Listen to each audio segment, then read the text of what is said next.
ये साइकिल या Krebs cycle में 3 कार्बन वाला। तो क्वेश्चन यही है एरोबिक हेलो बच्चों, आज बहुत दिनों के बाद मैं अपना वीडियो शूट कर रहा हूँ। तो आज का हमारा टॉपिक है प्लांट रेस्पिरेशन। तो प्लांट रेस्पिरेशन के बाद प्लांट रेस्पिरेशन में आज हम लोग कुछ क्वेश्चंस प्रैक्टिस करेंगे जो टिपिकल टाइप के हैं और देखते हैं। तो फर्स्ट क्वेश्चन इसका है, select the correct statement with respect to Krebs cycle. अच्छा, क्रेब्स साइकिल क्या होता है एक बारी शॉर्ट में हम लोग जस्ट यहाँ पे देख लेते हैं। तो क्रेब्स साइकिल माइटोकॉन्ड्रिया के मैट्रिक्स में होती है, जिसमें एस्टाइल कोएंजाइमे जो कि 2 कार्बन के कंपाउंड है, ये 4 कार्बन वाले ऑक्जेलोएस्टिक एसिड के साथ कंबाइन करके सिट्रिक एसिड की फॉर्मेशन कर लेता है और यहां पर एक मॉलिक्यूल H2O की भी जरूरत पड़ती है। ठीक है, तो यदि पूरी साइकिल की बात कर ले हम,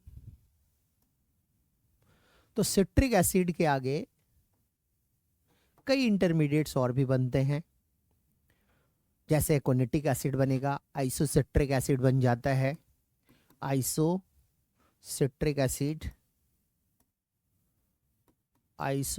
एसिड ये ऑक्सीडाइज होके अल्फा कीटोग्लूटरिक एसिड बना लिया। फर्दर ये 4 कार्बन वाले कंपाउंड सक्सिनाइल कोएंजाइमे की फॉर्मेशन कर लिया। सक्सिनाइल कोएंजाइमे यहाँ से बन गया succinic acid, then it becomes fumaric acid और malic acid, finally oxaloacetic acid की फॉर्मेशन कर लिया। इस पूरी प्रोसेस में कार्बन डाइऑक्साइड 2 जगह निकलती है, एक तो जब आइसोसिट्रिक एसिड से अल्फा कीटोग्लूटरिक एसिड बनता है और दूसरा जब अल्फा कीटोग्लूटरिक एसिड से सक्सिनाइल कोएंजाइमे की फॉर्मेशन होती है। तो इसलिए 6 कार्बन के कंपाउंड जो सिट्रिक एसिड की है वो पहली बार 5 कार्बन वाले कंपाउंड अल्फा कीटोग्लूटरिक एसिड में बदल जाते हैं और पहली बार 4 कार्बन कंपाउंड सक्सिनाइल कोएंजाइमे में बदल गया। इस प्रोसेस में इसके अलावा NADH के एक मॉलिक्यूल जब आइसोसिट्रिक एसिड से अल्फा कीटोग्लूटरिक एसिड में बदलता है तब निकलता है, और फिर इसके अलावा एक NADH की फॉर्मेशन हो जाती है तब जब अल्फा कीटोग्लूटरिक एसिड सक्सिनाइल कोएंजाइमे में बदलता है। FADH2 फॉर्म करती है जब सक्सिनिक एसिड फ्यूमेरिक एसिड में बदलता है, और एक मॉलिक्यूल NADH और निकल जाता है यहाँ पर जब मैलिक एसिड ऑक्जेलोएस्टिक एसिड में कन्वर्ट हो जाती है। तो इस तरीके से यहाँ पे हम काउंट कर लें तो NADH की फॉर्मेशन 3 मॉलिक्यूल की होती है, जबकि 1 मॉलिक्यूल यहाँ पर FADH2 बन जाता है। कार्बन डाइऑक्साइड इस प्रोसेस में 2 रिलीज हो जाती है, FADH2 से 2 ATP, FADH2 ये 2 ATP की फॉर्मेशन कर लेता है, जबकि NADH 3 ATP की फॉर्मेशन कर लेगा। तो यदि 3 मॉलिक्यूल NADH बन गया तो 9 मॉलिक्यूल ATP की फॉर्मेशन NADH से और 2 FADH2 से 11 ATP की फॉर्मेशन हो जाती है NADH और FADH2 से बाय ऑक्सीडेटिव फॉस्फोराइलेशन, और एक डायरेक्ट ATP की फॉर्मेशन होती है जब सक्सिनाइल कोएंजाइमे सक्सिनिक एसिड में बनेगा। तो यहाँ पे पहले GTP मॉलिक्यूल की फॉर्मेशन होती है, डिपेंड करता है कौन सा सेल है, प्लांट सेल है, एनिमल सेल है, एनिमल सेल में भी लिवर है या मसल सेल है, ब्रेन सेल है, तो ये कभी ATP या कभी GTP की फॉर्मेशन कर लेता है। तो डायरेक्ट ATP GTP की फॉर्मेशन हो जाए तो इसे सबस्ट्रेट लेवल फॉस्फोराइलेशन करते हैं। तो इस तरीके से हम देख रहे हैं टोटल NADH से 9, FADH से 2, 11 हो गया, और एक डायरेक्ट ATP मतलब 12 ATP की फॉर्मेशन होती है यदि एस्टाइल कोएंजाइमे क्रेब्स साइकिल में इंटर करता है तब। लेकिन क्रेब्स साइकिल की एक छोटी सी स्टेप और भी है जिसमें ऑक्सीडेटिव डिकार्बोक्सिलेशन होती है। और ऑक्सीडेटिव डिकार्बोक्सिलेशन तब होता है जब पायरुविक एसिड के मॉलिक्यूल एस्टाइल को एंजाइम में कन्वर्ट होते हैं। ऑक्सीजन के प्रेजेंस में यहां पर एक पायरुविक एसिड से एक मॉलिक्यूल NADH की फॉर्मेशन हो जाती।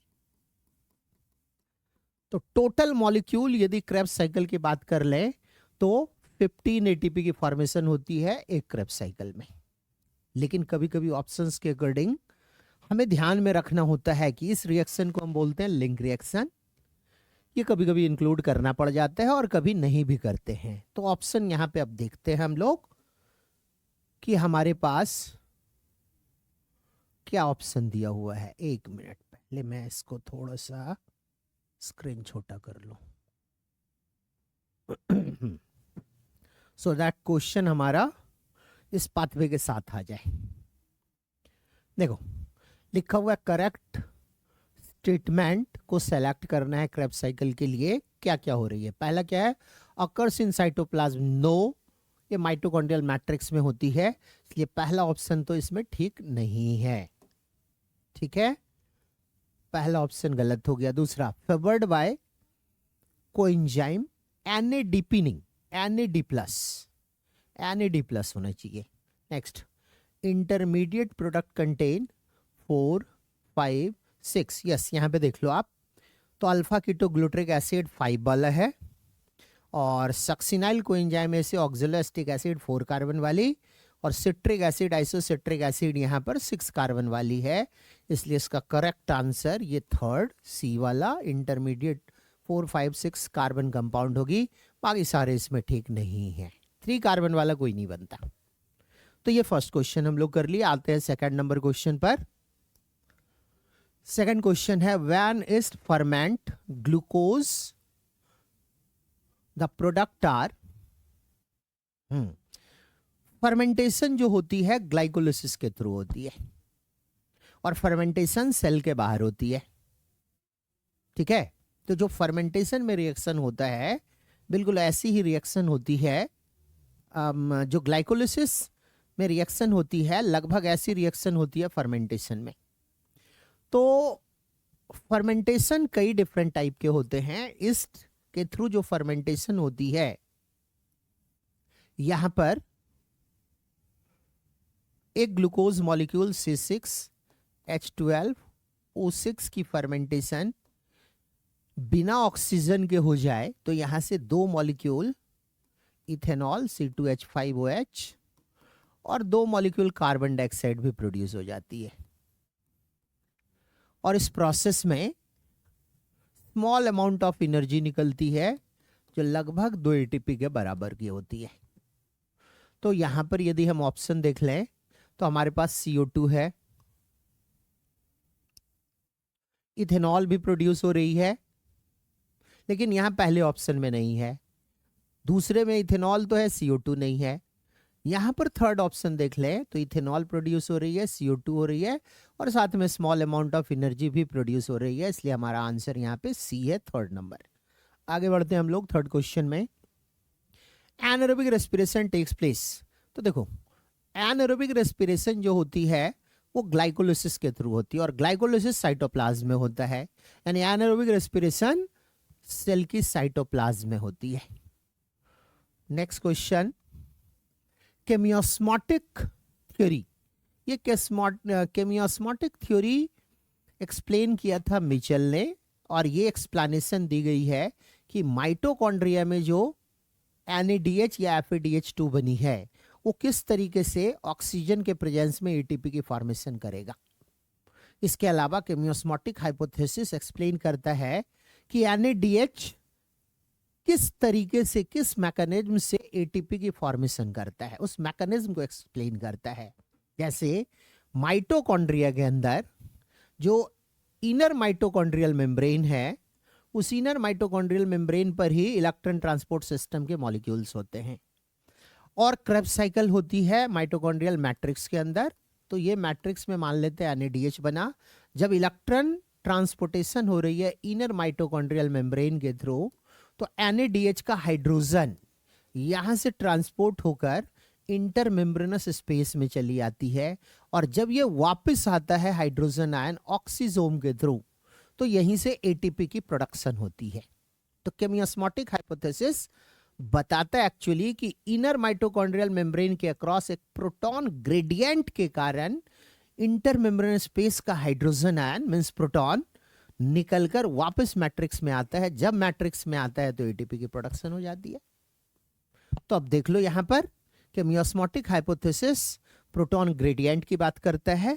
आगे बढ़ते हैं question, how many ATP molecules are form from one molecule of acetyl coenzyme in TCA cycle. अभी तुरंत बात की है हम लोग कि एक साइकिल की बात कर ले। अभी जो क्वेश्चन नंबर 1 था हमारा, ये यहां पे हम लोगों ने बात किया था कि क्रेब्स साइकिल, पूरी क्रेब्स साइकिल की बात कर ले तो ऑप्शन के अकॉर्डिंग बात करते हैं हम लोग।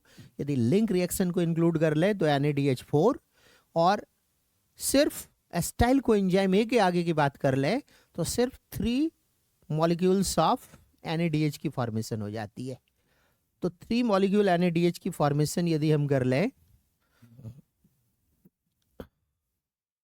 NADH 3 मॉलिक्यूल, एक मॉलिक्यूल FADH2, तो टोटल हमारा हो गया 2 ATP यहाँ, और 3 × 3 9 11 ये हो गया, plus 1 direct ATP substrate level से बना है 1, तो टोटल हमारे पास 12 ATP बन गए एक पाथवे में। और यदि ग्लूकोज की ब्रेकडाउन हो रही है तो इस तरीके की 2 पाथवे होती है, तो टोटल 24 ATP बन जाता है। अब क्वेश्चन में ऑप्शंस के अकॉर्डिंग देख लेना है कि इस वाले NADH को इंक्लूड करना है या नहीं करना है। यदि करना है तो यहाँ पर 3 × 2 यानी 6 ATP और ऐड कर लेंगे, अदरवाइज 24 ATP एक ग्लूकोज के ब्रेकडाउन के लिए होगा। क्वेश्चन नंबर था हमारा 5th, how many ATP molecules are formed from one molecule acetyl coenzyme में बोल रहा है, यानी कि लिंक रिएक्शन इंक्लूड नहीं करना है। ठीक है, तो यदि लिंक रिएक्शन इंक्लूड नहीं करना है तो एसिटाइल कोएंजाइम ए के बाद एक एसिटाइल कोएंजाइम ए से 12 ATP मॉलिक्यूल प्रोड्यूस हो जाएगी। तो 2 से यदि लेंगे, क्योंकि ग्लूकोज मॉलिक्यूल के ब्रेकडाउन के बाद पायरुविक एसिड 2 बनती है ग्लाइकोलिसिस में, और 2 एसिटाइल कोएंजाइम ए से टोटल 24 ATP बनेगी TCA साइकिल या क्रेब्स साइकिल में। फिर से क्वेश्चन पढ़ लेते हैं, how many ATP molecules are formed from one molecule लिखा हुआ है यहां पर, तो वन मॉलिक्यूल में तो 12 ATP प्रोड्यूस होगी। एक मिनट, इसको जरा सा ध्यान से देखते हैं हम लोग। लिखा हुआ है one molecule of acetyl coenzyme ए, तो सबस्ट्रेट लेवल की बात यदि कर ले तो सिर्फ एक ही ATP प्रोड्यूस होगी, और टोटल की बात कर ले तो 12 ATP मॉलिक्यूल प्रोड्यूस करेगी। यदि यहां पे ऑप्शन 12 लिखा जाए तो ये बेटर ऑप्शन है। ठीक है, 1 यहां पे मिसिंग है। एक मिनट, तो हमारा आंसर यहां पे 12 ATP मॉलिक्यूल होगा। मैकेनिज्म मैंने बता रखा है पहले ही कि 12 मॉलिक्यूल कैसे बनेगा। तो यहां TCA साइकिल में एसिटाइल कोएंजाइम से 3 molecule NADH plus 1 molecule FADH2 बन जाएगा। ठीक है, और 1 डायरेक्ट प्रोड्यूस होगी। तो ऐसा कुछ डायरेक्ट वाला क्वेश्चन है नहीं, इसलिए आंसर हम लोग यहाँ पे 12 ATP मॉलिक्यूल ही करेंगे। आगे बढ़ते हैं, नेक्स्ट है common molecule form from all food stuff during aerobic respiration. तो एरोबिक रेस्पिरेशन में एक तो ग्लाइकोलिसिस के बाद जो पायरुविक एसिड बनी है वो लिंक रिएक्शन में एसिटाइल कोएंजाइम की फॉर्मेशन करता है, अभी देखे भी थे हम लोग। और जब लिपिड मॉलिक्यूल डाइजेस्ट होती है, लिपिड, तो लिपिड मॉलिक्यूल की डाइजेशन से एक तो ग्लिसरॉल बन गया और दूसरा फैटी एसिड बन गया।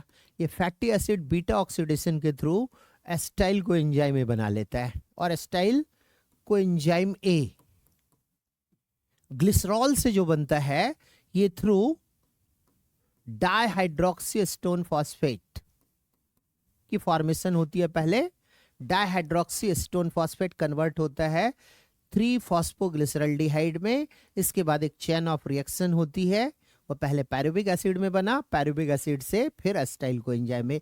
कहने का मतलब ग्लिसरॉल मॉलिक्यूल भी डाइहाइड्रोक्सी स्टोन फॉस्फेट की फॉर्मेशन कर सकता है। तो लिपिड का भी कॉमन मॉलिक्यूल हो गया एसिटाइल कोएंजाइम में। और प्रोटीन की डाइजेशन के बाद जो एमिनो एसिड बनती है वो एमिनो एसिड भी एसिटाइल कोएंजाइम में बना लेता है। तो एसिटाइल कोएंजाइम में मॉलिक्यूल जो है यहाँ पर ये कॉमन मॉलिक्यूल है प्रोटीन, लिपिड या कार्बोहाइड्रेट तीनों के लिए, इसलिए हमारा आंसर डी होगा। कॉमन मॉलिक्यूल क्या है? नेक्स्ट क्वेश्चन पे आते हैं। Electron transport system. ये इलेक्ट्रॉन ट्रांसपोर्ट सिस्टम जो होती है ये प्रेजेंट होती है इनर माइटोकॉन्ड्रियल मेम्ब्रेन पर। इसके कौन कौन से मॉलिक्यूल हैं एक बारी हम लोग यहां पे लिख लें तो अच्छा है। सबसे पहले NADH मॉलिक्यूल इलेक्ट्रॉन ट्रांसपोर्ट करता है फ्लैवोमोनोन्यूक्लियोटाइड को।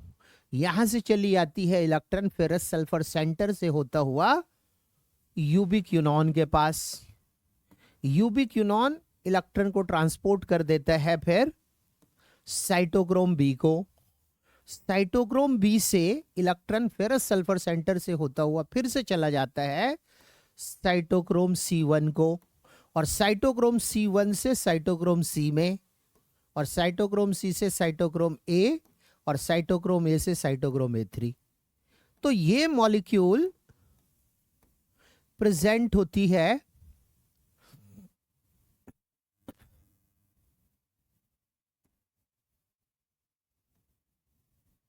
इलेक्ट्रॉन ट्रांसपोर्ट सिस्टम में। तो टोटल इसके कंपोनेंट हो गए 1 2 3 4 5 6 एंड 7 कंपोनेंट हो गए। ठीक है, तो 7 कंपोनेंट का बना होता है और इनर माइटोकॉन्ड्रियल मेम्ब्रेन पर प्रेजेंट होती है।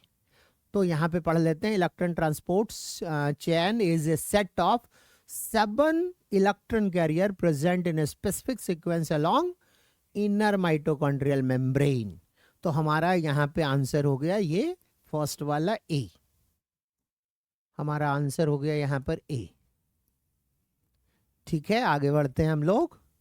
Question number 8, which component of electron transport chain is not a protein. अभी तुरंत हम लोग डिस्कस कर रहे थे, इसमें सारे साइटोक्रोम मॉलिक्यूल प्रोटीन वाली होती है। तो प्रोटीन कौन कौन सा यहां पे हुआ एक बारी देख लेते हैं हम लोग। तो प्रोटीन यहां पे हो गया साइटोक्रोम, सॉरी, इसके अलावा फ्लैवोप्रोटीन होती है FMN, यानी कि जो यूबिक्यूनॉन होता है यही प्रोटीनेशियस नहीं होती है। तो अगला क्वेश्चन रिलेटेड है, यूबिक्यूनॉन प्रोटीनेशियस नहीं होती है। यहां पर आंसर हम लोग कर लेंगे कि यूबिक्यूनॉन प्रोटीनेशियस नहीं होती है। नेक्स्ट क्वेश्चन में आते हैं। Question number 9, the end product of aerobic respiration in plants are. Aerobic respiration में ग्लूकोज मॉलिक्यूल जो है C6H12O6 ऑक्सीजन के प्रेजेंस में कंप्लीट ऑक्सीडाइज हो जाए तो कार्बन डाइऑक्साइड की फॉर्मेशन कर लेगा, और ऑर्गेनिक कंपाउंड की ऑक्सीडेशन से वाटर मॉलिक्यूल भी प्रोड्यूस होती है। And during this process 686 kilo calorie energy produce होती है पर मोल ऑफ ग्लूकोज मॉलिक्यूल। तो कंप्लीट एरोबिक रेस्पिरेशन में वाटर, कार्बन डाइऑक्साइड और एनर्जी प्रोड्यूस होगी। हमारा आंसर ए हो गया। Next, aerobic respiration is how many times efficient. तो एरोबिक रेस्पिरेशन में टोटल ATP 38 प्रोड्यूस होती है, और यहां पर एनारोबिक की बात कर लें, एनारोबिक रेस्पिरेशन, तो एनारोबिक रेस्पिरेशन में टोटल 2 ATP प्रोड्यूस होती है। तो यदि टाइम्स की बात कर लें तो 19 टाइम्स ग्रेटर जनरेट होता है एरोबिक रेस्पिरेशन में। तो क्वेश्चन यही है, aerobic respiration is how many times efficient then anaerobic? It is 19 times more efficient. Next question में आते हैं हम लोग। What is the value of RQ तो RQ कार्बोहाइड्रेट की 1 होती है, याद रखना है। लिपिड की 0.7 के अप्रॉक्स होता है, मींस लेस देन 1। प्रोटीन की 0.9, ये भी less than 1। But organic acid के लिए पूछ लिया जाए तो इट इज ग्रेटर देन 1। तो यहां पूछा जा रहा है आरक्यू व्हेन प्रोटीन, तो यानी 0.9 यानी लेस देन 1 ही होगा यहां पर। यस, अबाउट 0.9, लेस देन 1 तो है ही, और वो एग्जैक्ट ऑप्शन में दिया हुआ है, तो it is 0.9। Next question, in the electron transport chain of mitochondria यूबिक्विनोन is common electron acceptor. तो अभी थोड़ी देर पहले हम लोग यहां पे इलेक्ट्रॉन ट्रांसपोर्ट चैन लिखे हैं, एक बार उसी को देख लेते हैं। तो देखो, ये जो FMN है इसमें एंजाइम कॉम्प्लेक्स 1 की फॉर्मेशन करता है, और जब FADH2 की फॉर्मेशन होती है, कब? जब सक्सिनिक एसिड फ्यूमेरिक एसिड में बदलता है, तो FADH2 यहां से इलेक्ट्रॉन फेरस सल्फर सेंटर से होता हुआ डोनेट कर देता है यूबिक्विनोन को, और इसे एंजाइम कॉम्प्लेक्स सिस्टम 2 कहते हैं। तो 1 और 2 से इलेक्ट्रॉन एक्सेप्ट करता है यूबिक्विनोन मॉलिक्यूल। ठीक है, तो हम लोग कर रहे थे क्वेश्चन 12 नंबर कि कहां से ये इलेक्ट्रॉन एक्सेप्ट करता है, तो 1 और 2 से करता है। नेक्स्ट क्वेश्चन पे आते हैं। ये है इनर माइटोकॉन्ड्रियल मेम्ब्रेन, और माइटोकॉन्ड्रियल मैट्रिक्स की तरफ, ये है माइटोकॉन्ड्रियल मैट्रिक्स। यदि आउटर मेम्ब्रेन इसे मान लिया जाए तो इसे बोलेंगे हम लोग इंटर मेम्ब्रेनस स्पेस, और ये है इनर माइटोकॉन्ड्रियल मेम्ब्रेन। यहां पर ये है ऑक्सीजोम, तो ऑक्सीजोम की ये वाली साइड F0 पार्टिकल जो चैनल की तरह काम करता है, और ये इसका हेड F1 पार्टिकल कहलाता है। तो यहां पे क्वेश्चन यही है कि कौन कौन से पार्ट हैं आप बताइए। तो यहां पर ए जो लेबल किया हुआ है F0 पार्टिकल है, तो F0 पार्टिकल वाला एक तो बी दिख रहा है और डी दिख रहा है। अच्छा, बी वाला मॉलिक्यूल यहां पर है F1 ये भी बी में है और डी में भी है। अब सी वाला मॉलिक्यूल, ये माइटोकॉन्ड्रियल मैट्रिक्स साइड है, ये हमने लिख दिया। तो बी में सी को लिख दिया है इनर मेम्ब्रेन स्पेस, ये ठीक नहीं है। डी है inner membrane space, inter membranes space, यानी कि हमारा आंसर यही है। सी हो गया माइटोकॉन्ड्रियल मैट्रिक्स, डी हो गया इनर माइटोकॉन्ड्रियल मेम्ब्रेन, ये आंसर हो गया हमारा। आगे बढ़ते हैं हम लोग, question number 14। Which among the following is wrong? Glycolysis occurs in all living organism.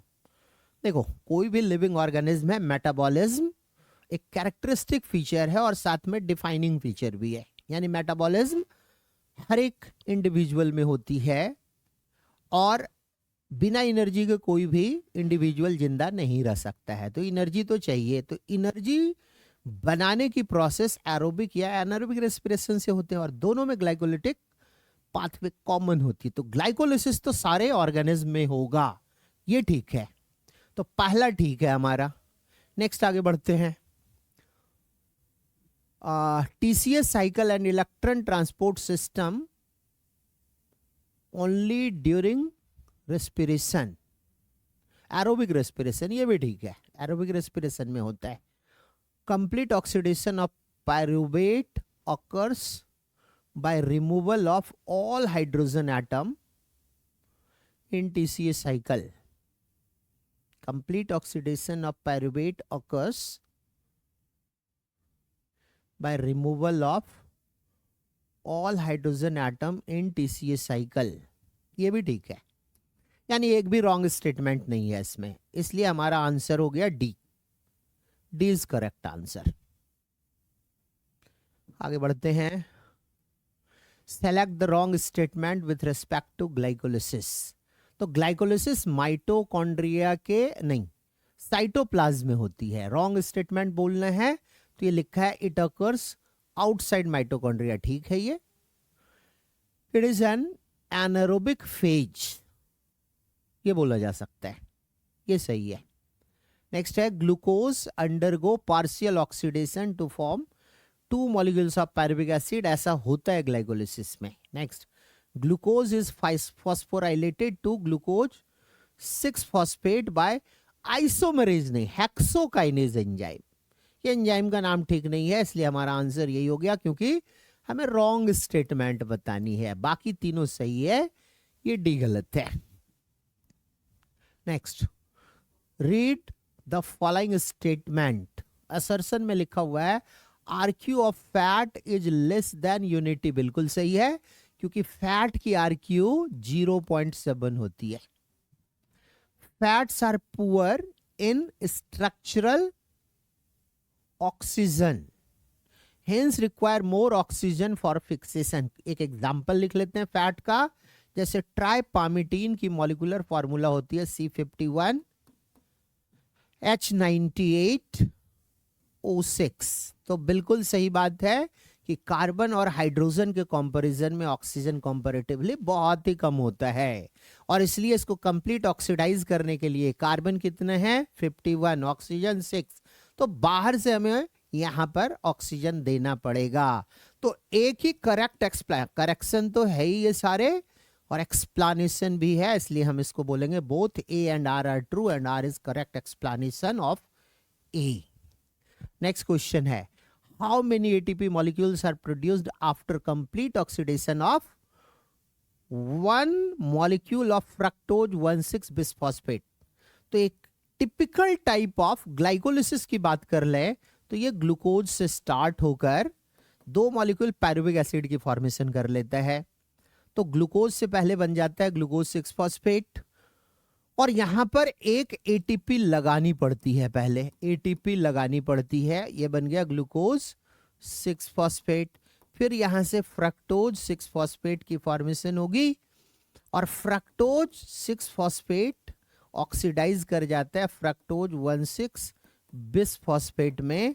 तो दूसरी एटीपी यहां पर एक और चाहिए, यानी ग्लाइकोलिसिस प्रोसेस को स्टार्ट करने के लिए हमें कम से कम 2 एटीपी की जरूरत पड़ती है। लेकिन हमारे पास ऑक्सीडेशन का मॉलिक्यूल डायरेक्ट फ्रक्टोज 1,6 बिसफॉस्फेट मिल जाए तो ये 2 एटीपी जो एक्स्ट्रा यहां पे लगाना पड़ता है वो नहीं लगाएंगे।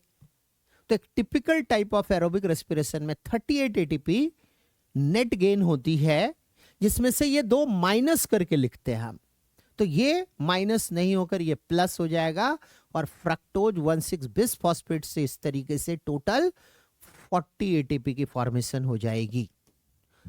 नेक्स्ट क्वेश्चन है choose the correct option for product of alcoholic fermentation. तो अभी थोड़ी देर पहले हम लोग डिस्कस किए थे कि जब C6H12O6 कि ऑक्सीजन के एब्सेंस में फर्मेंटेशन कराई जाए तो 2 मॉलिक्यूल इथेनॉल और कार्बन डाइऑक्साइड प्रोड्यूस हो जाएगी। यहां पर 2 मॉलिक्यूल कार्बन डाइऑक्साइड प्रोड्यूस हो जाती है, ठीक है। यहां पर ग्लाइकोलिसिस में जो NADH की फॉर्मेशन होती है वो NADH यूज हो जाता है। यहां पर NADH यूज होगा तो यहां पे फिर बाय प्रोडक्ट में NAD+ भी बनेगा, तो इसे भी बोल सकते हैं हम लोग कि NAD+ अल्कोहल, और यहां पर कार्बन डाइऑक्साइड प्रोड्यूस होगी। तो यहां ऑप्शन में है अल्कोहल, ऑक्सीजन नहीं होता, कार्बन डाइऑक्साइड होता है। तो अल्कोहल, कार्बन डाइऑक्साइड और NAD+, इसलिए हमारा आंसर सी है यहां पर, ठीक है। Next 19th question, select the wrong match with respect. अभी तुरंत बात कर रहे थे प्रोटीन का 0.9, ये ठीक है, हमें रॉन्ग बताना है। कार्बोहाइड्रेट का 1 ठीक है। ट्राइपामिटीन अभी तुरंत मैंने बोला था ये एक लिपिड है, और लिपिड के लिए आरक्यू वैल्यू 0.7 के अप्रॉक्स होती है, इसलिए हमारा आंसर सी है यहां पर। Next question, respiration can occur in absence of oxygen. बिल्कुल हो सकती है, कहाँ होगी? तो ये ग्लाइकोलिसिस के थ्रू साइटोप्लाज्म में होगी, माइटोकॉन्ड्रिया के अंदर नहीं हो सकती है। अच्छा, यहाँ पे ऑप्शन में लेकिन दिया हुआ है कि ऑर्गेनिज्म का नाम है, तो ईस्ट फंगस है, और ईस्ट के अंदर यहाँ पर एनारोबिक रेस्पिरेशन होती है। बाकी यहाँ पर स्पाइरोगायरा एल्गी है, एरोबिक रेस्पिरेशन करता है। सोलेनम, ट्यूबरोसम, पोटैटो हो गया, होमोसैपियंस ह्यूमन हो गया, इन सब में एरोबिक रेस्पिरेशन होती है।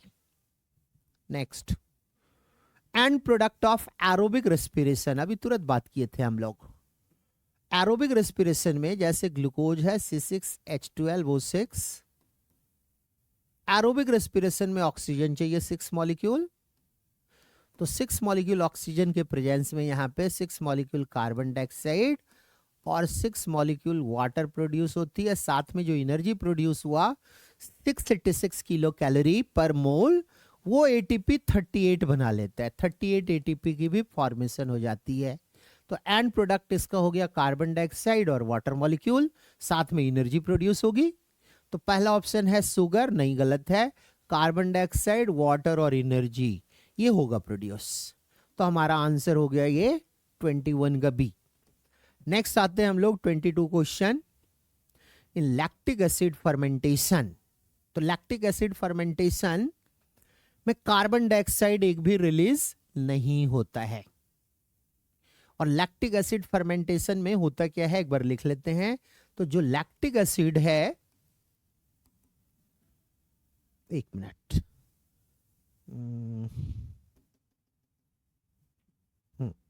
ग्लाइकोलिसिस से जो पायरुविक एसिड बना है, पायरुविक एसिड बना है, ये लैक्टिक एसिड में बदलता है। तो दोनों की स्ट्रक्चर यदि देखी जाए तो इसमें 2 हाइड्रोजन होती है, मतलब पायरुविक एसिड के साथ 2 हाइड्रोजन ऐड कर दिया जाए तो लैक्टिक एसिड बन जाएगा। ये हाइड्रोजन आएगा कहां से? तो ये हाइड्रोजन आता है NADH से, NADH से। और NADH से जो हाइड्रोजन आया, यानी हाइड्रोजन सोर्स की तरह काम कर रहा है। तो final acceptor lactic acid fermentation में यही है, pyruvic acid. Pyruvic acid is final acceptor. क्या है क्वेश्चन, एक बार पढ़ लेता हूं फिर से। In lactic acid fermentation the final electron acceptor is pyruvic acid, और बन जाता है लैक्टिक एसिड उसमें। आगे बढ़ते हैं हम लोग, क्वेश्चन नंबर 23, इन TCA साइकिल। अभी थोड़ी देर पहले हम लोग डिस्कस किए थे कि TCA साइकिल में पहला प्रोडक्ट सिट्रिक एसिड होता है और लास्ट प्रोडक्ट 4 कार्बन वाली ऑक्सैलोएसिटिक एसिड होती है।